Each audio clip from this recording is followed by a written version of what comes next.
Labs rīts brīvdienā, cerams, ka esat enerģijas pārpilni. Mūsu raidījuma sižeti noteikti jūs uzlādēs ar pozitīvām emocijām. Šodien raidījumā skatieties, vai bezsēmnieku kaķu mājas ir apdzīvotas, kā Degu atrada mājvietu televīzijas studijā, ko darīt, ja mīluli skāris audzējs, kā cīnīties pret agresīviem ķepaiņiem.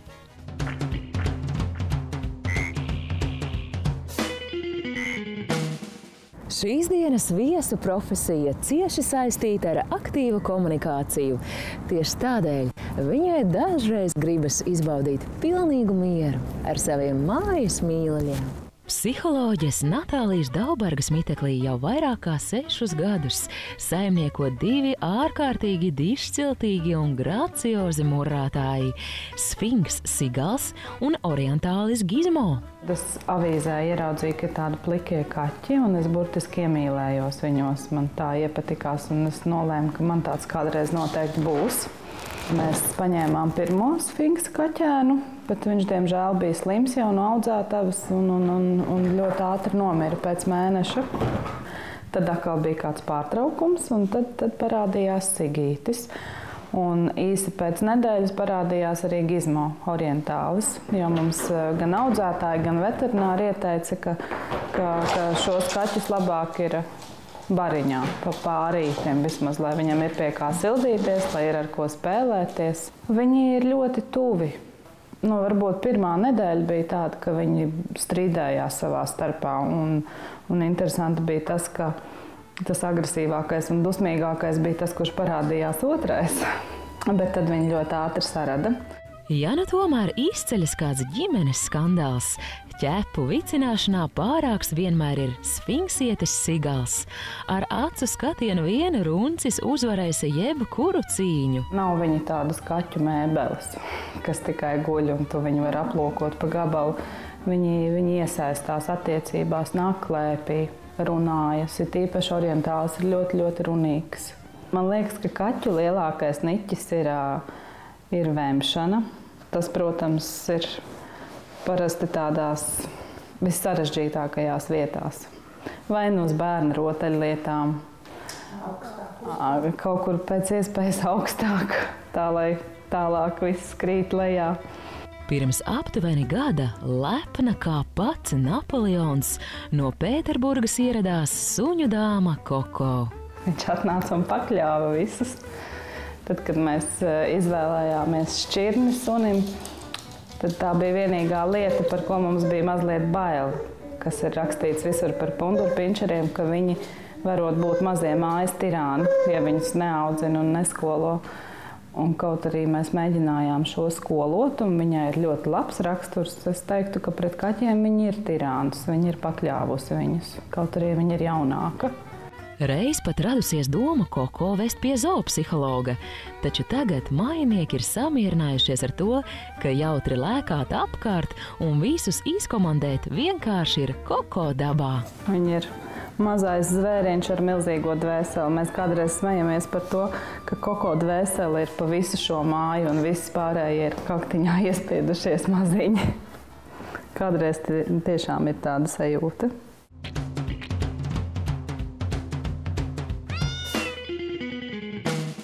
Pat, ja kaķim nav īstu māju un saimnieka, viņš var piedzīvot vairāk rūpju no vietējo iedzīvotāju un pašvaldības puses.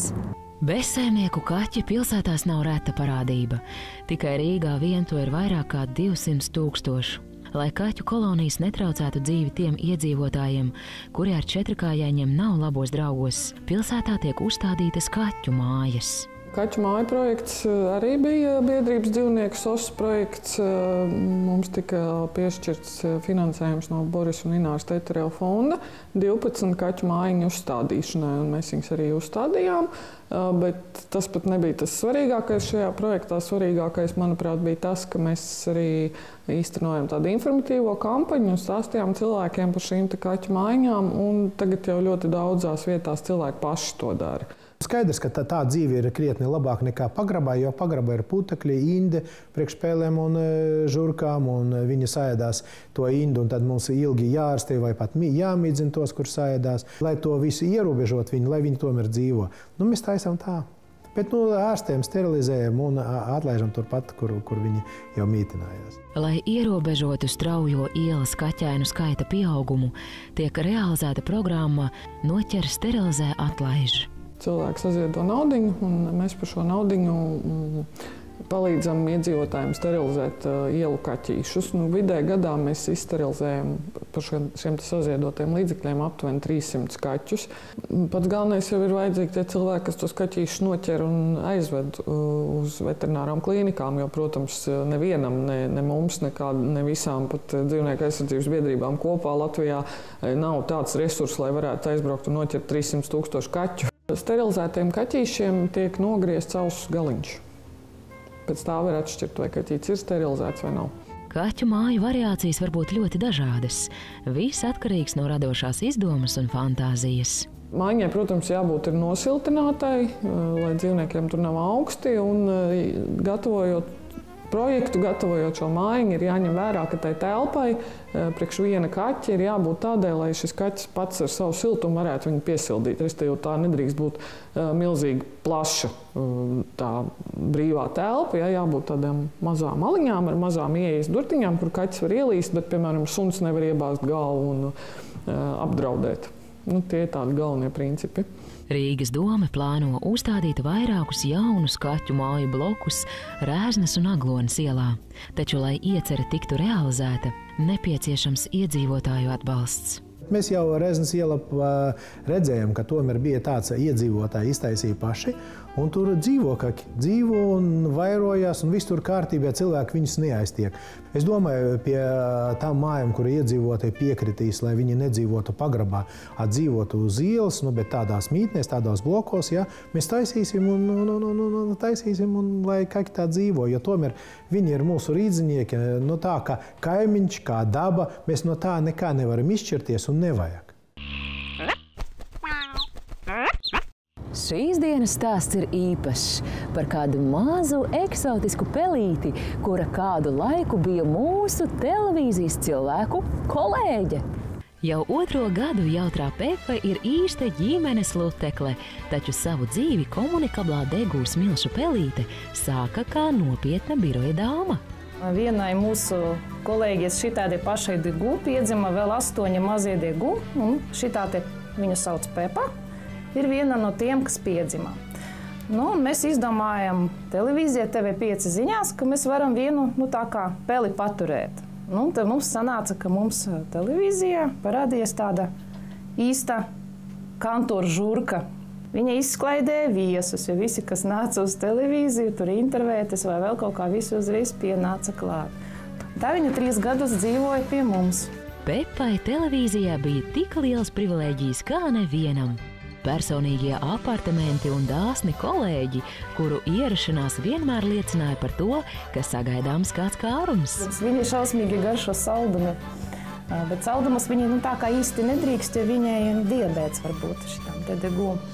Un vienreiz Aleksijs Nalaks, mans kolēģis, atnāca un Pepa bija izlaista.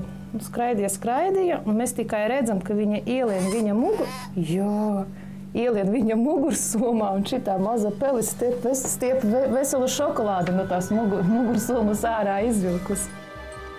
Pepa nemīl vientulību, tādēļ bezbailīgi dodas jaunu draugu meklējumos. Netiek skādēti pat kaķi un snaudoši kolēģi. Bija kaut kāds korporatīvais vakars, man liekas. Visi bija tādi diezgan noguruši no rīta, un viens izlēma tur tādu dīvāniņa nosnausties. Tad pamodās no tā, ka viņam peli rāpoja pa vēderu. Vienreiz bija tāds atgadījums, ka mums bija darbā lielā sanāksme. Mums bija tā, ka mēs taisījām durvis ciet un tad palaidām to peli paskriet.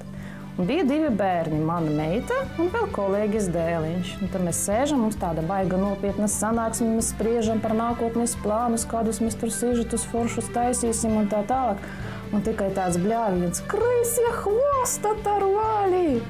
Ienākam iekšā un tiešām sēž mana meita, tur rociņā tāda, skalpu tādu nost. Es vienkārši turēju viņu stipri, viņa rāvās nost, un tas skalps norāvās. Nu, un rezultāta situācija bija tāda, ka mēs kādus 10. vakarā meklējām nakts klīniku un teicam, ka pie mums te ir tāda kantora žurka, kurai ir norauzta asti un ka mums vajag steidzīgu ārstēšanu. Nu, un tā viņi šo te asti amputēja. Viņa palika par rotvelerīti, mēs viņu saucām. Veselus 3 gadus Pepa nostrādāja televīzijā un devusies pelnītā pensijā. Vienkārši darbā bija reorganizācija, un mēs izdomājām ar meitu, ka mēs viņu ņemsim mājās, un tagad jau 2 gadus viņa pie mums tāda par rokām dzīvojās mājās. Tāda riktīga mājas pele. Es domāju, ka mājās viņai tomēr ir labāk.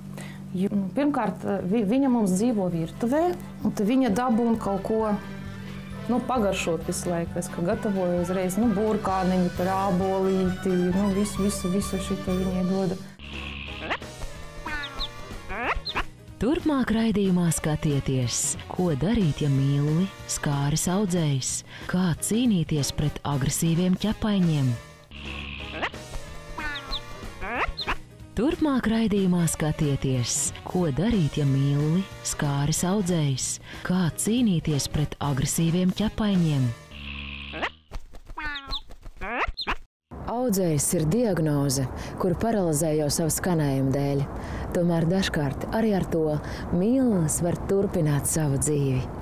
Neviens ķepainis, neatkarīgi no šķirnes, vecuma un dzimuma, nav 100% pasargāts no audzēju veidošanās. Diemžēl brīnumlīdzeklis, kas ārstētu vēzi, vēl nav atklāts.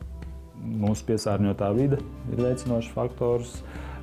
Barībās tiek pievienots dažādas ēvielas, dažādi konservanti, kuriem arī dažreiz ir kaut vai neliela, bet tomēr kancerogēna ietekme. Diemžēl medikamentiem dažiem ir kancerogēnas ietekmes. Visi šīs gāzes, ko mašīnas izdala, un visi tie svini un tā tālāk. Ir ļoti daudz dažādu, kā lai saka, faktoru, kas ietekmē audzēju veidošanos. Un tāpēc tā mūsu ietekme ir salīdzinoši minimāla. Audzēju veidošanos ietekmē arī iedzimtība un saimnieka paradumi. Piemēram, bieža smēķēšana ķepaiņa tūmā var veicināt ļaundabīgā audzēju veidošanos. Noteikti biežāk, ko mēs sastopam veterinārajās klīnikās, biežākie audzēji ir saistīti ar pienziedzeru audzēji. Jā, tas ir tie audzēji, kas veidojās, kas ir hormonāli aktīvi. Jā, parasti mēs novērojam tos nesterilizētiem dzīvniekiem, nesterilizētām kucītēm. Ļoti būtiski novērot arī šķietami labdabīgus veidojumus. Ja tie aug vai vairojas, noteikti jāgriežas pie veterinārā ārsta. Mēs veicam elementāras procedūras, kas ir ļoti nesāpīgas. Viņi vienkārši dūriens ar adatiņu. Mēs ar šļircīti paņemam ar adatu, vienkārši iepotējam, ar adatiņu ieduram tajā audzējā iekšā un uzsūcam tās šūniņas, kas tajā audzējā atrodas. Ja tās šūnas ir ļaundabīgas, tad parasti tajās šūnās ir daudz kodoliņi. Tas liecina par to, ka tā šūna vairojās, ļoti ātri vairojās, attīstās un mainās.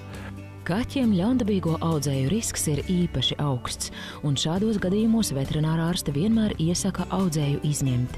Taču gala lēmums jāpieņem dzīvnieka īpašniekam. Kur viņai šitā labā kāja? Ja tā patausta, tad ir tāds milzīgs ciets kauls.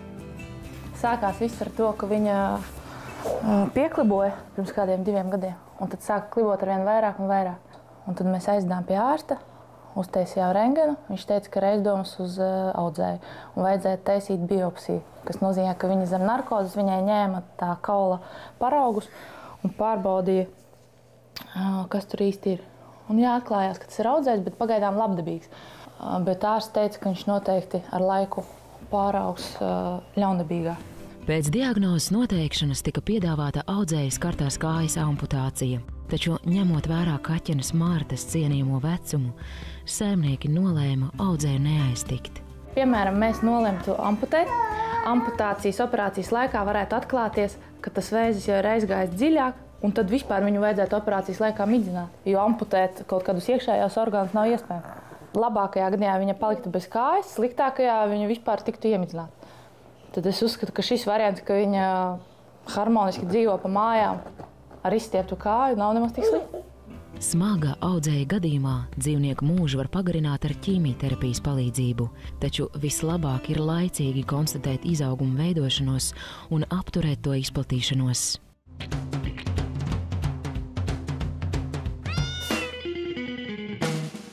Agresīvs mājdzīvnieks visbiežāk cietis no vardarbības, tāpēc no vienas puses esiet saprotoši, bet no otras sargājiet sevi. Ja nākas sastapties ar agresīvu dzīvnieku, pats galvenais ir saglabāt mieru un aizkaitināto ķepaini papildus neuzbudināt.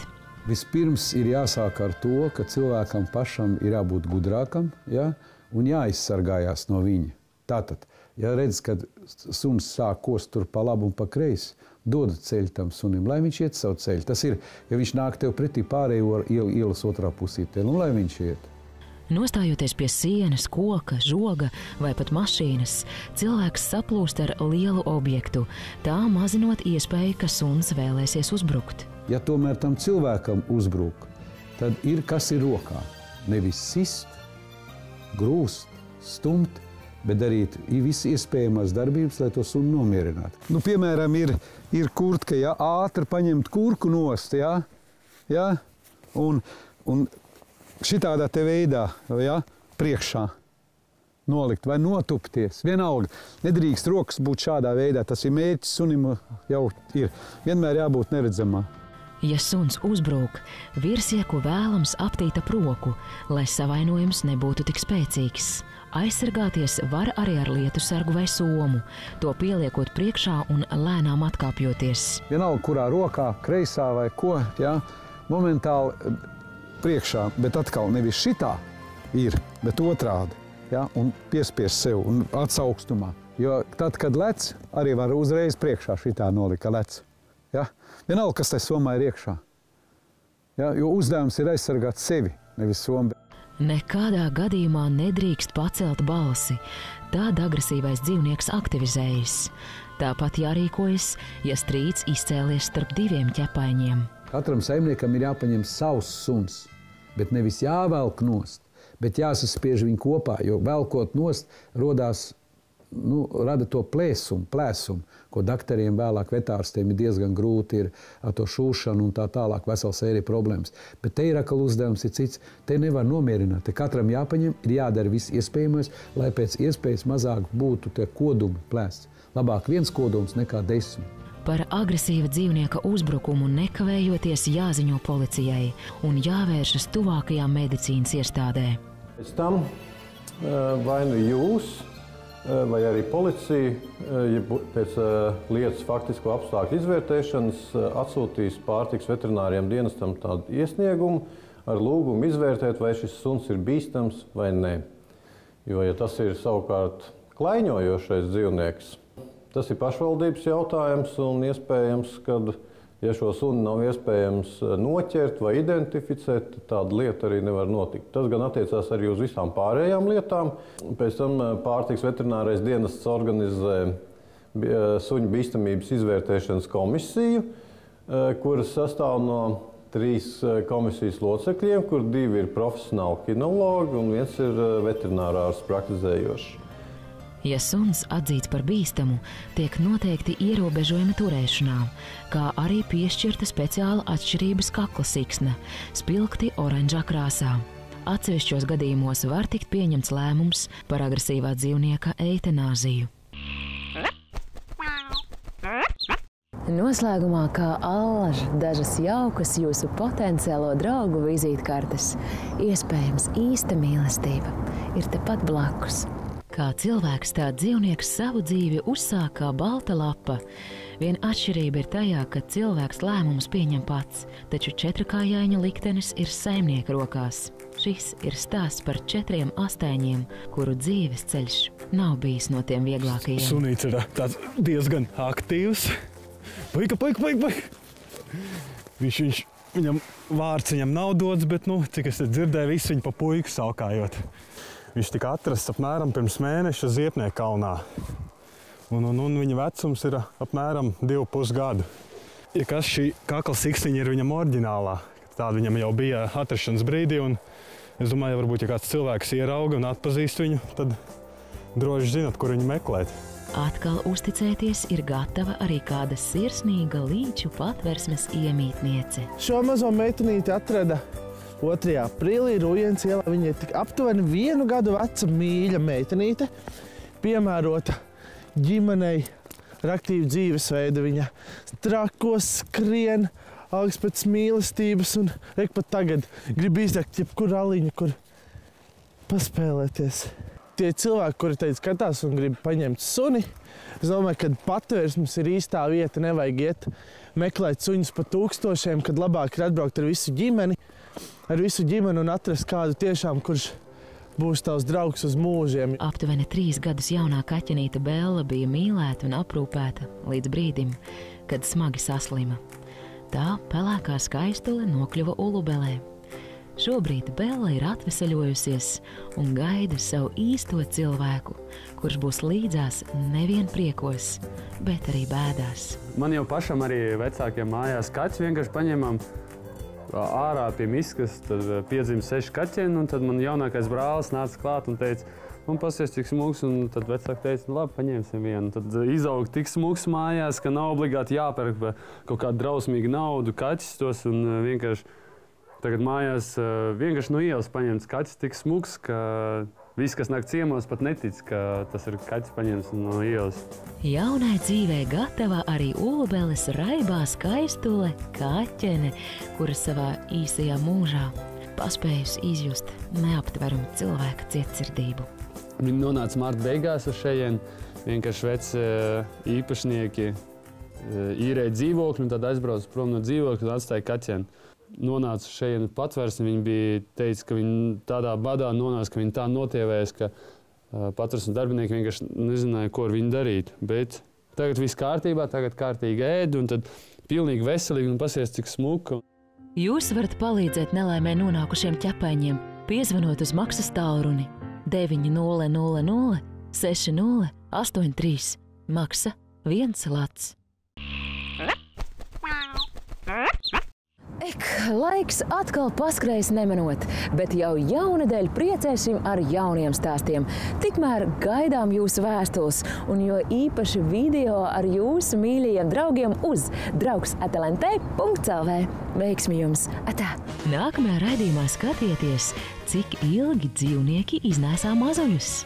Neesi vienaldzīgs. Palīdzi dzīvniekiem, izmantojot portālu www.dzīvnieku policija.lv.